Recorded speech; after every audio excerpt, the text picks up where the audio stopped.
કેમ છો બાળ મિત્રો? સરસ મજાની એક ચિત્ર વાર્તા છે. તમારા સંપૂર્ણમાં જો દેખાય છે ને તમને? વાંદરો, એક વાંદરો.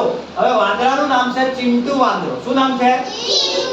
ચિંટુ નામનો વાંદરો પોતાનું મનપસંદ શર્ટ પહેરીને, મનપસંદ એટલે એને વધારે ગમે. તમને કોઈ કદાચ શર્ટ ગમે કે ના ગમે? હે?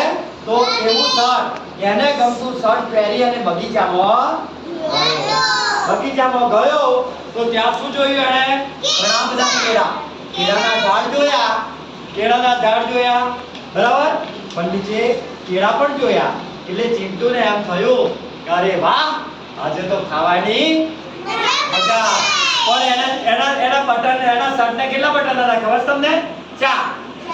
જો એના જે આપણે શર્ટ હોય બટન હોય કે ના હોય, તો એના શર્ટને કેટલા બટન હતા? 4. એટલે આ ચિંટુ વાંદરાને કેળા ખાવાનું મન થયું. ચાલો કેળા ખાતો જ ગયો. અરે વાહ, આજે તો શું મજા છે કેળા ખાવાની. આમ કરતો કેળા ખાતો ગયો. પછી તો બહુ કેળા ખાધા એટલે એક બટન તૂટ્યું. તો કેટલા બટન વધ્યા? 4 હતા ને એક બટન તૂટી ગયું. પછી લાગી હજુ પણ ખાવા છે. તો કેળા ખાતો જ ગયો. પાછું એક બટન તૂટ્યું. અરે વાહ, પાછું એમ થયું અરે વાહ, મજા છે આજે તો કેળા ખાવાની મજા છે. એટલે પાછો ખાતો ગયો અને બીજું એક બટન તૂટ્યું. ચિત્ર દેખાય છે ને? એક બટન વધ્યું.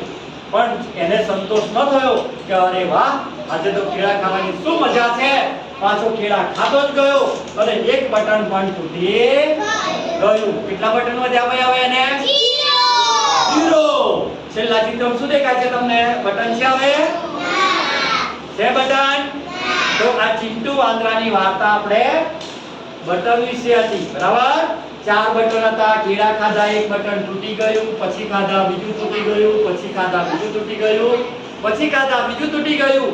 અને છેલ્લે એક પણ બટન ન રહ્યું. એક પણ બટન ના રહે એટલે 0. શૂન્ય. શું કહેવાય? શૂન્ય. તો એમાં હવે તમારે લખવાનું છે